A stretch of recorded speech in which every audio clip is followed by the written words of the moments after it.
Hello students, कैसे हैं आप सब। मैं कविता आईसीटी वर्चुअल क्लासेस में आपका स्वागत करती हूं और उम्मीद करती हूं आप सभी अच्छे होंगे और स्वस्थ होंगे। तो क्लास हम कंटिन्यू करेंगे chapter number 14 that is water. इस चैप्टर में हम पढ़ रहे थे जल के बारे में कि जल क्या होता है, जल के क्या स्रोत होते हैं, क्या उनकी जल की इम्पोर्टेंस है, अगर जल अधिक हो गया तो क्या प्रभाव पड़ेगा, अगर जल कम पड़ जाता है तो उसके क्या प्रभाव होंगे। तो आइए स्टार्ट करते हैं।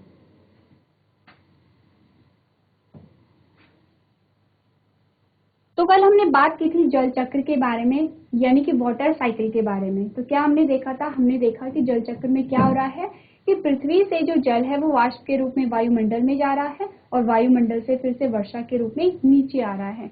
इसमें जो इम्पोर्टेंट चीज हमें याद रखनी है वो क्या है। सबसे पहले तो हमें ये याद रखना है कि ये जो जल चक्र है ये किसके द्वारा नियंत्रित होता है, सूर्य के प्रकाश के द्वारा नियंत्रित होता है। लेकिन हमें क्या बात याद रखनी, कौन कौन से स्टेप होते हैं। पहला वाष्पीकरण है, दूसरा संघनन है, तीसरा अवक्षेपण है और चौथा संग्रह है। अब हमें ये याद रखना है कि वाष्पीकरण में क्या हुआ था, संघनन में क्या हुआ था, अवक्षेपण और संग्रह, हमें चारों की डेफिनेशन याद होनी चाहिए। और तीसरी सबसे इम्पोर्टेंट बात है कि जब भी आप जल चक्र के बारे में उसका वर्णन करेंगे तो आप क्या करेंगे, डायग्राम भी जरूर बनाएंगे। कुछ नहीं करना है, डायग्राम में आपने क्या करना है कि पृथ्वी को बताना है कि ये पृथ्वी है। आपने क्या कर दिया, सिंपली यहाँ पे ऐसे इस प्रकार से कुछ इस प्रकार से दिखा दिया कि ये पृथ्वी है। पृथ्वी से क्या है, अब यहाँ पे वाष्पीकरण हो रहा है तो आपने इस एरो के द्वारा दिखाया वाष्पीकरण हो रहा है, यहाँ पे आपने लिख दिया वाष्पीकरण। वाष्पीकरण के बाद फिर जैसे कि यहाँ पे बना हुआ है कि वाष्पीकरण के बाद इस प्रकार से यहाँ पे बादलों को दिखाया गया है कि दूसरी जो स्टेप है, दूसरी जो प्रोसेस है या फिर दूसरा जो चरण है, वहां पे क्या हो रहा है, बादलों का निर्माण हो रहा है। तो आप यहाँ पे ऐसे बादल बना देंगे। और तीसरे में क्या होगा, अवक्षेपण होगा, यानी कि जो वाष्प है वो पानी के रूप में पृथ्वी पर आ जाएगी। तो आप क्या करेंगे, यहाँ पे वर्षा को बता देंगे कुछ इस प्रकार से। अब लास्ट में क्या होगा, संग्रह होता है। जो भी बारिश का पानी है अब वो क्या होगा, नदी नाले के द्वारा महासागरों में एकत्रित होगा। तो आप उसे इस प्रकार से यहाँ पे ऐसे करके दिखा देंगे। तो इससे क्या होगा, और एक और बात, यहाँ पे आप प्लांट को भी शो करेंगे। मैंने क्या कहा था, प्लांट में कौन सी प्रक्रिया होती है, अगर हम और भाषा में कहें, अगर हम पानी की बात करें, अगर हम कपड़े सूखने की बात करें तो हम क्या कहते हैं कि वहां पे वाष्पीकरण हो रहा है। और अगर हम प्लांट्स की बात करें तो हम क्या कहते हैं कि यहाँ पे क्या हो रहा है, ट्रांसपिरेशन हो रहा है, यानी कि वाष्पोत्सर्जन हो रहा है। दोनों ही प्रक्रिया सेम है, बस अंतर ये है कि जब वाष्पीकरण की बात आती है तो हम जल निकाय के बारे में बात करते हैं, और जब वाष्पोत्सर्जन की बात आती है तो हम पादपों के बारे में बात करते हैं। तो ये हमने कल देख लिया था। नेक्स्ट हमने बात की थी जल तालिका के बारे में। जल तालिका क्या बताती है कि पृथ्वी में जो मिट्टी की अलग अलग लेयर होती हैं, किस लेयर में पानी की मात्रा कितनी है। जैसे कि हमने कहा कि जो सबसे ऊपरी परत थी मिट्टी की, उसमें जो पानी था वो नमी के रूप में था और बहुत कम मात्रा में था, और वहां पे जो हवा की मात्रा थी, वायु की मात्रा थी, वो अधिक थी। फिर हम जब दूसरी लेयर में गए, थोड़ा हमने नीचे और खुदाई की तो हमें क्या मिला, नमी की मात्रा में हमें क्या मिला, अधिकता मिली। नमी वहां पे बढ़ रही है और वहां पे वायु की मात्रा घट रही है। फिर से हमने थोड़ा और नीचे खुदाई की तो हमने क्या देखा, वहां पे पानी आ गया है, नमी की जगह वहां पे पानी दिख रहा है। ऐसे करते करते हमें लास्ट में क्या मिला, यहाँ पे ग्राउंड वाटर मिला, जिसे हम क्या कहते हैं, भूमिगत जल कहते हैं। तो ये क्या है, ये जल तालिका हमें बताती है कि किसी क्षेत्र में वहां पे जल की कितनी मात्रा है। इस जल तालिका से हमें क्या पता चलेगा, आपने क्या किया, किसी भूमि का चुनाव किया, कोई खेत हो सकता है, कोई मैदान हो सकता है, और आपने उस एरिया में खुदाई की ये देखने के लिए कि वहां पे जो जल की मात्रा कितनी है। जो ग्राउंड वाटर होता है, मैंने कल आपको क्या बताया था, जो ग्राउंड वाटर होता है वो सबसे प्योर होता है। तो इस प्योर वाटर को हमें देखना है कि कहाँ पे ग्राउंड वाटर की मात्रा कितनी है। उसके लिए हम क्या करते हैं, हम जल तालिका को देखते हैं। तो सेम जैसे जल तालिका आपने पढ़ी है वैसे ही आप मृदा तालिका के बारे में पढ़ेंगे, तो ये एक ही जैसा होता है। तो यहाँ तक की बात हमने कर ली थी। अब हमारे पास जो नया टॉपिक आता है वो है सूखा। अब यहाँ से हमारे पास नया टॉपिक आता है। तो क्या होता है सूखा। अब हम सबको पता है कि सूखा क्या है, जहाँ पे भी पानी नहीं होगा वहां पे सूखा हो जाता है।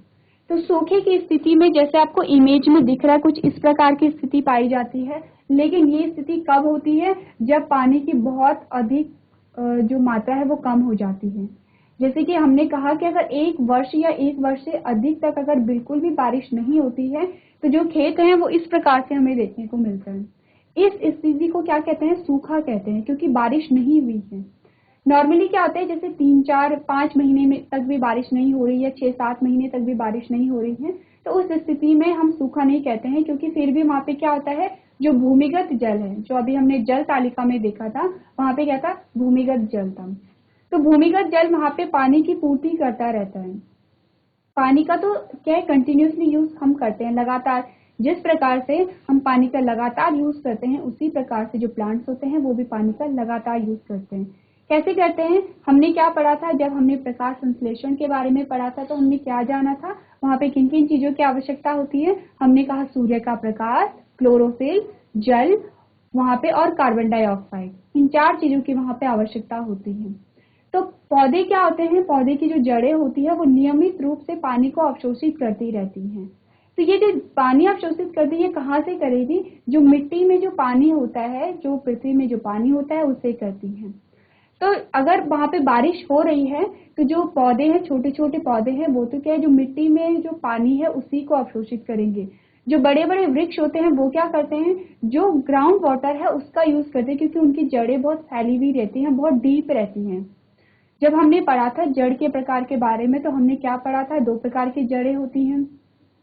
एक तो क्या होती है, मूसला जड़ होती है, एक होती है टैप रूट होती है। एक हमने फाइब्रस रूट और एक टैप रूट पढ़ा था। टैप रूट में हमने क्या देखा था कि जो जड़, जो पेड़ होते हैं, पेड़ों में क्या होती है, टैप रूट होती है, कुछ इस प्रकार की हमने देखा था। हमने क्या कहा था? टैप रूट इस प्रकार की होती है जो गहराई में जाती है। वही अगर हम फाइब्रस रूट के बारे में बात करें तो हमने कहा ये कुछ इस प्रकार की होती है, धागेनुमा संरचना होती है और ऊपर ही ऊपर होती है, गहराई में नहीं जाती है। तो वृक्षों में जो टैप रूट होती है, उनकी जो जड़ें होती हैं वो बहुत नीचे जाती हैं और वहां से क्या करती है, जो ग्राउंड वाटर होता है उसका यूज करती हैं। तो क्या होता है, जो पेड़ पौधे हैं वो पानी का यूज करते रहते हैं, और जब तक ग्राउंड वाटर रहता है तब तक वहां पे क्या होती है, सूखे की स्थिति नहीं आएगी। जैसे ही वहां पे क्या, ग्राउंड वाटर भी खत्म हो गया है, अब क्या होगा, अब पौधों को पानी नहीं मिल रहा है। जैसे कि आप यहाँ पे देखेंगे, ये जो वृक्ष है ये पूरी तरीके से यहाँ पे सूख गए हैं, पूरी तरीके से यहाँ पे सूख गए हैं, और मिट्टी में क्या है, दरार पड़नी शुरू हो गई है। इसका क्या मतलब है कि जो भूमिगत जल था, जो भूमिगत जल था वो क्या है, खत्म हो चुका है और वहां पे पानी बिल्कुल भी नहीं है। तो इस स्थिति को हम कहते हैं सूखा पड़ना। अब आप यहाँ पे इमेज में देख सकते हैं कि यहाँ पे जो इमेज हमें दिखाई दे रही है, इससे आप पता लगा सकते हैं कि यहाँ पे ये जो खेत है इसकी क्या स्थिति हो गई है।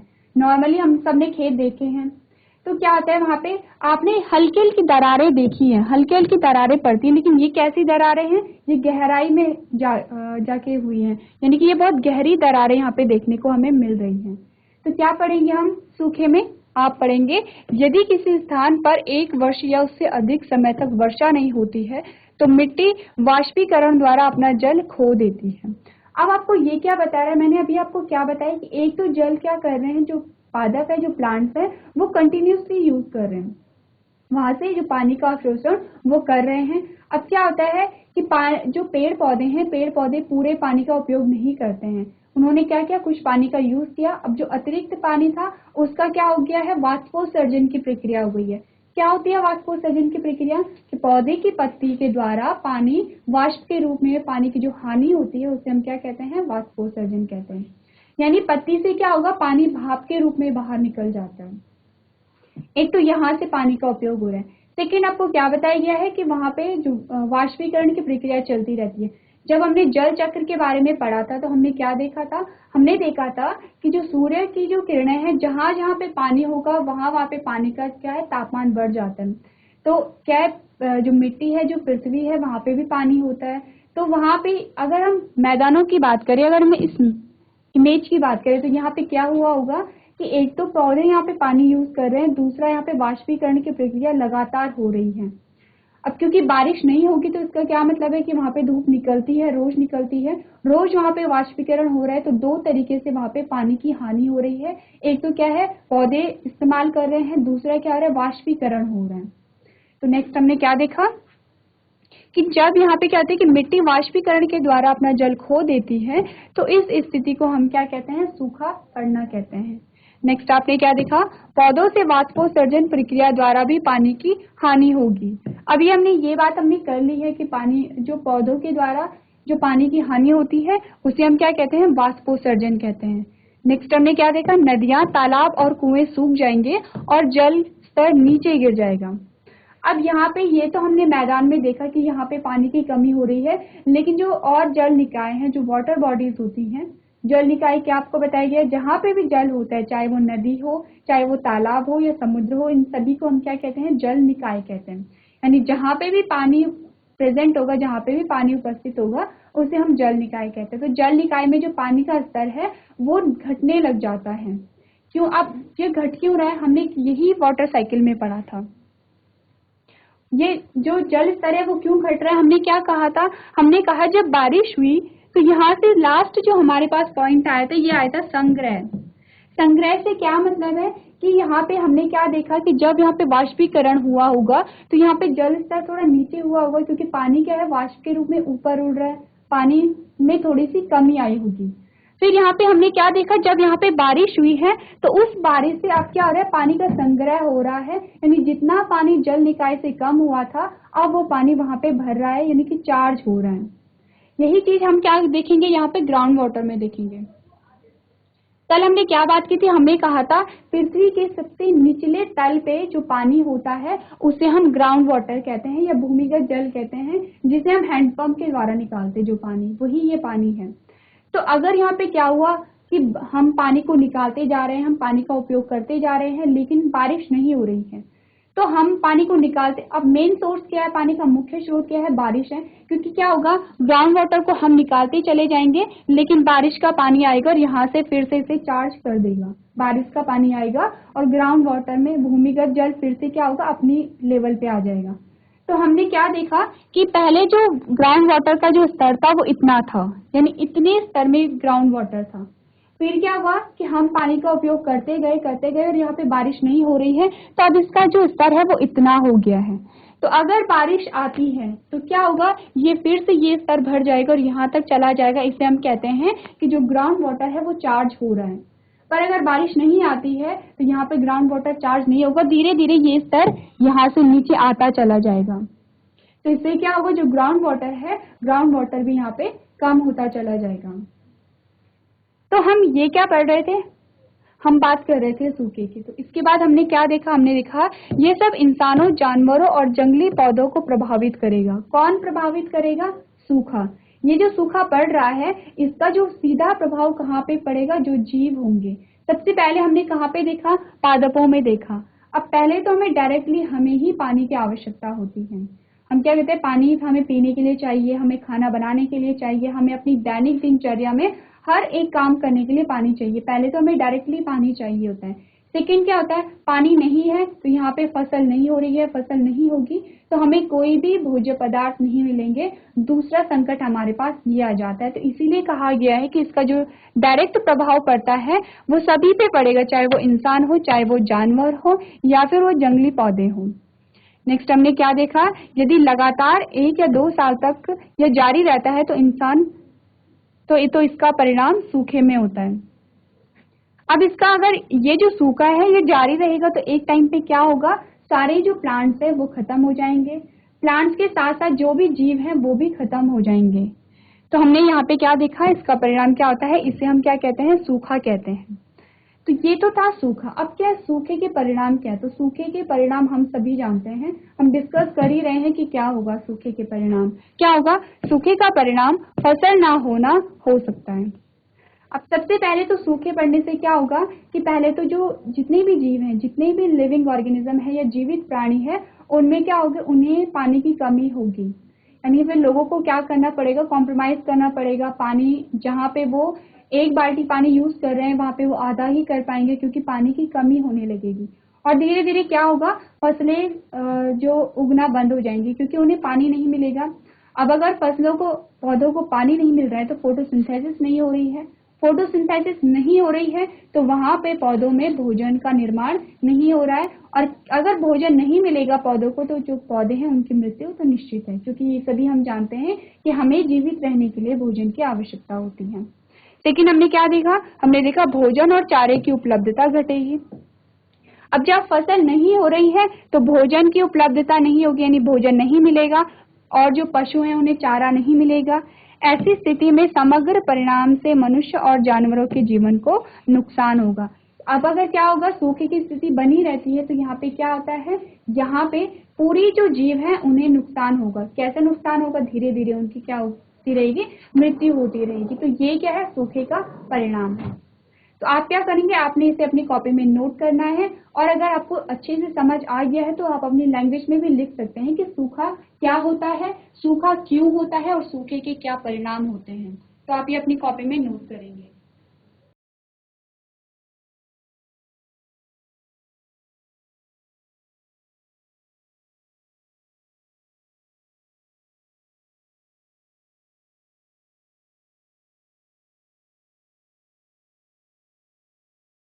चलिए, हो गया, आप सबने नोट कर लिया। जिसका हो गया अपने हाथ खड़े कीजिए।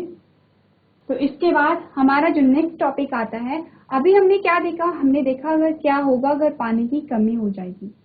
अब हम देखते हैं कि क्या हो अगर पानी की अधिकता हो जाएगी। अब पानी की अधिकता कैसे हो सकती है, हमने कहा कि अगर लगातार बारिश होती जा रही है और कई दिनों तक बारिश हो रही है तो वहां पे क्या होता है, पानी की अधिकता हो जाती है। क्योंकि जो पृथ्वी है, पृथ्वी में जो मिट्टी है वो पानी को अवशोषित एक लिमिट तक करती है। जैसे कि क्या हो, अगर 1 या 2 दिनों तक बारिश हो रही है तो जो वहां पे मिट्टी है वो नॉर्मली उस पानी को अवशोषित कर लेती है। लेकिन अगर उससे अधिक बारिश वहां पे हो रही है और लगातार बारिश वहां पे होती जा रही है तो क्या होगा, जो मिट्टी है वो इतने पानी को अवशोषित नहीं कर पाती है। तो इस स्थिति में क्या होता है, तो इसीलिए हमारा जो नेक्स्ट टॉपिक आता है वो है बाढ़। आप सभी जानते हैं कि बाढ़ क्या होता है। आपको यहाँ पे एक इमेज भी दिखाई जा रही है। ये क्या एक बाढ़ की स्थिति है। क्या होता है कि जब पानी का जो स्तर है वो आवश्यकता से अधिक हो जाता है, या फिर जब किसी स्थान पर बहुत दिनों तक लगातार बारिश होती रहती है और वहां पे पानी का जमाव हो जाता है, तो क्या होता है, हमें बाढ़ की स्थिति देखने को मिलती है, जैसे कि आप यहाँ पे देख रहे हैं। तो बाढ़ में क्या होता है कि बहुत ज्यादा नुकसान हमें देखने को मिलता है। अब अगर हम सूखे की बात करें तो सूखे में क्या था, वहां पे भी बहुत अधिक नुकसान हमें देखने को मिला था। लेकिन वहां पे जो नुकसान हो रहा था वो कैसे हो रहा था, धीरे धीरे हो रहा था। धीरे धीरे यानी कि एकदम से अचानक से ऐसा नहीं था कि अचानक से सारी फसलें सूख गई हैं, अचानक से सारे जीव मरने लगे हैं, अचानक से पानी की कमी हो गई है। ये क्या होता है, धीरे धीरे होता है। लेकिन अगर हम बात करें बाढ़ की, तो बाढ़ में कैसी स्थिति होती है कि अचानक से क्या होता है कि जल स्तर बढ़ जाता है और एकदम से सारे जो घर होते हैं, जो खेत होते हैं, जो पशु पक्षी होते हैं, वो क्या होते हैं, उनकी मृत्यु वहां पे हो जाती है, क्योंकि वहां पे पानी इस लेवल तक बढ़ जाता है। और ना सिर्फ पशु पक्षी बल्कि बहुत सारे मनुष्यों की भी इसमें मृत्यु हो जाती है। जैसे कि यहाँ पे आप देख रहे हो कि यहाँ पे ये जो पानी का स्तर है वो यहाँ तक हो रखा है। यहाँ पे जो लोग खड़े हैं उनमें जो पानी का स्तर, हम यहाँ पे इसका आइडिया लगा सकते हैं कि कितना ज्यादा पानी यहाँ पे हो रखा है। यहाँ पे क्या देखेंगे हम, आप पढ़ेंगे कि लगातार बारिश की स्थिति में नदियों, झीलों और तालाबों का जलस्तर बढ़ जाएगा। आप लोग अभी अपनी स्क्रीन पे ध्यान देंगे, मैं आपको नोट करने के लिए टाइम दूंगी अलग से। मैं स्क्रीन से हट जाऊंगी, फिर आप आराम से नोट कर लेना। अभी आप सुनेंगे कि यहाँ पे बाढ़ क्या होता है। आपके पास क्वेश्चन आ सकता है कि बताइए कि बाढ़ क्या होता है, या बाढ़ की स्थिति कब आती है, या बाढ़ के दुष्परिणाम क्या है, या बाढ़ आने के रीजन क्या है, कारण क्या है। वो सब आप लिख सकते हो जब आप आराम से सुनोगे। तो हमने क्या देखा, यहाँ पे हमने देखा लगातार बारिश की स्थिति में नदियां, झीलें और तालाबों का जलस्तर बढ़ जाएगा। नॉर्मल सी बात है, अगर बारिश होती रहेगी तो नदियों का स्तर बढ़ना वहां पे एक नॉर्मल सी बात है। फिर क्या होगा, मिट्टी की सतह पानी से भर जाएगी, जिसके परिणाम स्वरूप बाढ़ आएगी। अब क्या होता है, मैंने जैसे अभी आपको बताया था कि जो मिट्टी है वो पानी को अवशोषित नहीं करती है, ताकि अगर लगातार बारिश हो रही है तो पानी वहां पे जल को अवशोषित नहीं कर पाती है। अगर नॉर्मली 1 या 2 दिन तक बारिश हो रही है या रुक रुक के हो रही है, तब क्या होता है कि पानी का अवशोषण वहां पे हो जाता है, एब्जॉर्प्शन हो जाता है। लेकिन अगर बारिश लगातार हो रही है, बिना गैप के हो रही है, तो वहां पे क्या होगा, अब जो वहां पे जो पृथ्वी है, पृथ्वी में जल भराव होना वहां पे शुरू हो जाता है। तो क्या होता है, इसके परिणाम स्वरूप बाढ़ के परिणाम। अब हमारे पास क्या आते हैं, परिणाम आते हैं कि अगर बाढ़ आती है तो क्या वहां पे हमें देखने को मिलता है। हम देखेंगे जब मिट्टी में पानी की अधिकता हो जाती है तो मिट्टी में मौजूद हवा उसमें से बाहर निकल जाती है। क्या होगा, जब वहां पे जल भराव होगा, पूरी जो मिट्टी है, पूरे खेत है या मैदान है या जो भी जगह है जहाँ पे, वहां पे क्या होता है, जल भराव हो जाता है। अब जल भराव हो जाता है तो वहां पे जो मिट्टी में जो वायु उपस्थित होती है वो बाहर निकल जाती है। हमने जब पढ़ा था जल तालिका के बारे में तो हमने क्या देखा था वहां पे, कि जब हम ऊपरी सतह में जब हमने मिट्टी को देखा था तो वहां पे वायु की अधिकता थी और नमी की कमी थी। यानी कि मिट्टी में क्या होगी, वायु भी वहां पे उपस्थित होती है। तो जैसे ही वहां पे पानी भरना शुरू हुआ, वहां पे जो वायु उपस्थित थी मिट्टी में वो बाहर निकल गई। तो क्या हुआ फिर वायु के बाहर निकलने से, आप देखेंगे वायु की कमी के कारण मिट्टी के अंदर रहने वाले जीव इससे बाहर निकल आते हैं।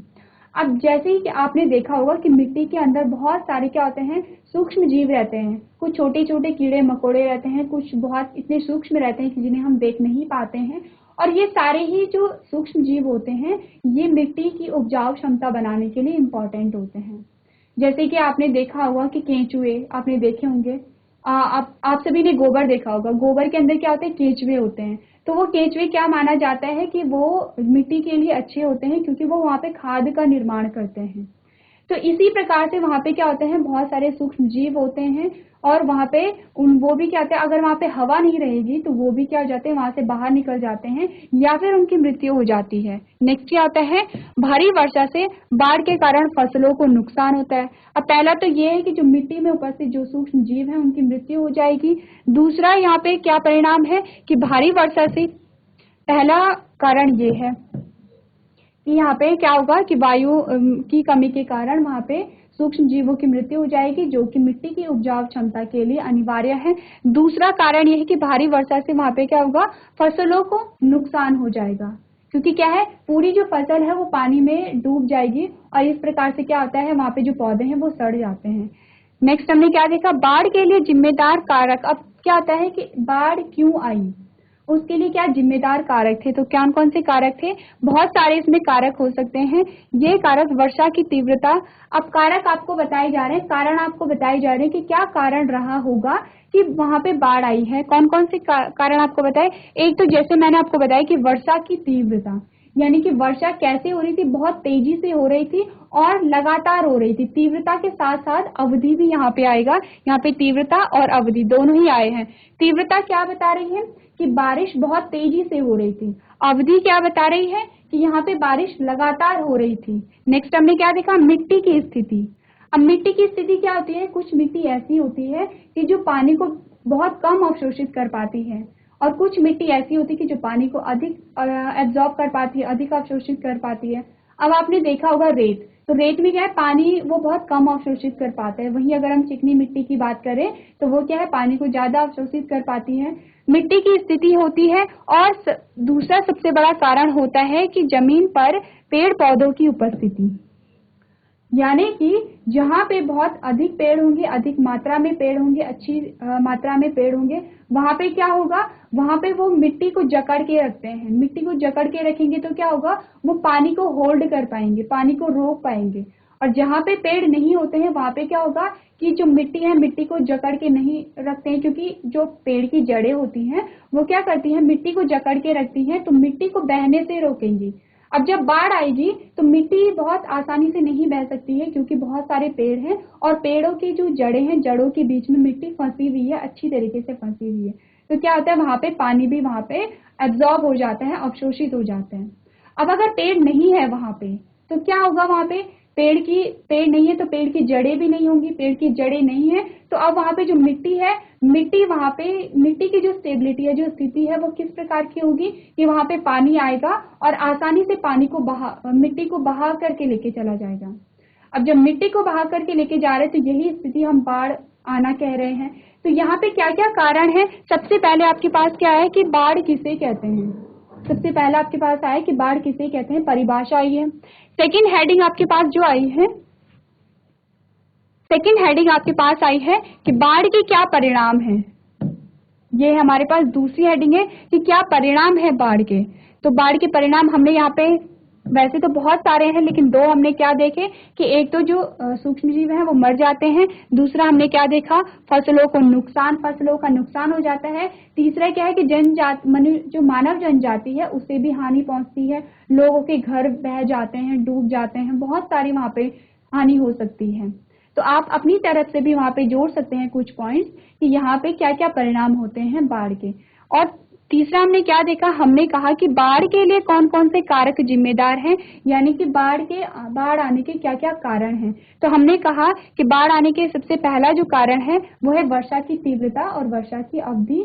दूसरा हमने कहा मिट्टी की स्थिति, कि मिट्टी किस प्रकार की वहां पे है, मिट्टी के प्रकार हमने पढ़े हैं, तो मिट्टी के प्रकार यहाँ पे होंगे। और तीसरा कारण हमारे पास आया कि वहां पे पेड़ पौधों की जो मात्रा थी वो कितनी थी, वहां पे पेड़ पौधे थे या नहीं थे, या किस प्रकार के पेड़ पौधे थे।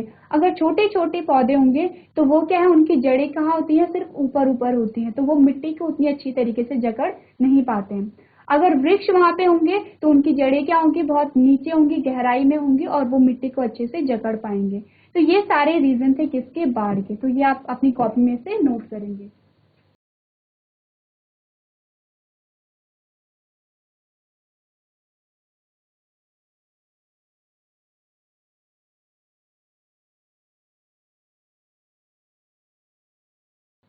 ठीक है, अब हम पढ़ेंगे सबसे इजी टॉपिक है, सबसे सरल है और हम सबको आता है। अब हम क्या पढ़ेंगे, पानी के उपयोग, कि पानी के क्या क्या उपयोग हैं। तो वैसे तो पानी के बहुत सारे उपयोग हैं। अगर आप सुबह से ध्यान दोगे कि आपने क्या क्या किया है तो आपको याद आएगा कि आपने कहाँ कहाँ पे किस किस कार्य में पानी का यूज किया है। तो इसमें से हम सारे उपयोग तो नहीं लिख सकते, लेकिन हम क्या करेंगे, कुछ उपयोग के बारे में लिख लेंगे। तो यहाँ पे क्या है, नेक्स्ट जो हमारी हेडिंग आती है वो क्या है, जल के उपयोग। अब हम देखते हैं क्या क्या उपयोग हो सकते हैं जल के। सबसे पहले हमने कहा सफाई। तो सफाई किसी भी चीज की हो रही है, चाहे हम अपनी सफाई कर रहे हैं, चाहे हम अपने घर की सफाई कर रहे हैं, या आप अपने वाहन की सफाई कर रहे हैं, किसी भी चीज की सफाई कर रहे हैं, सब में किस चीज की आवश्यकता होती है, पानी की आवश्यकता होती है। जहां पे भी सफाई वर्ड जुड़ जाता है, सफाई का मतलब है कि वहां पे क्या है, हम पानी का उपयोग करेंगे। सेकेंड हमने कहा नहाना। तो ये क्या है, ये सफाई के अंदर ही आ जाता है कि नहाने के लिए क्या है, पानी का उपयोग होता है, ये सबको पता है। कपड़े धोने के लिए सब पानी का यूज होता है, ये हम सबको पता है। अब होती है सिंचाई।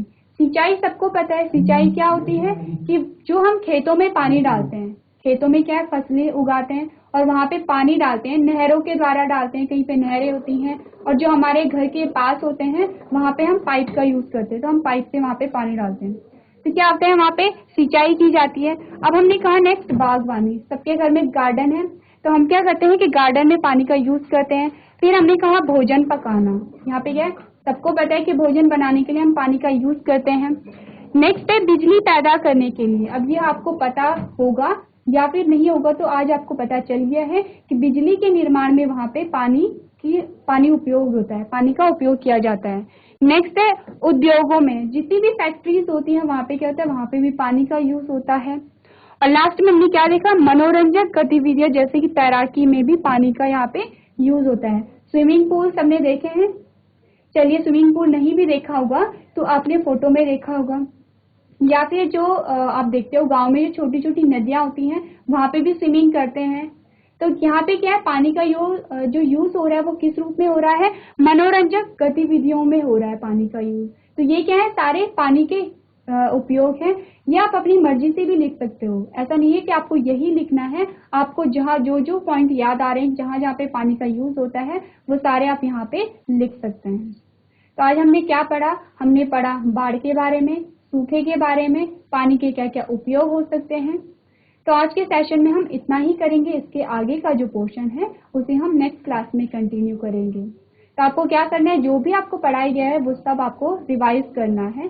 तो अभी तक क्लास में बने रहने के लिए आपका धन्यवाद।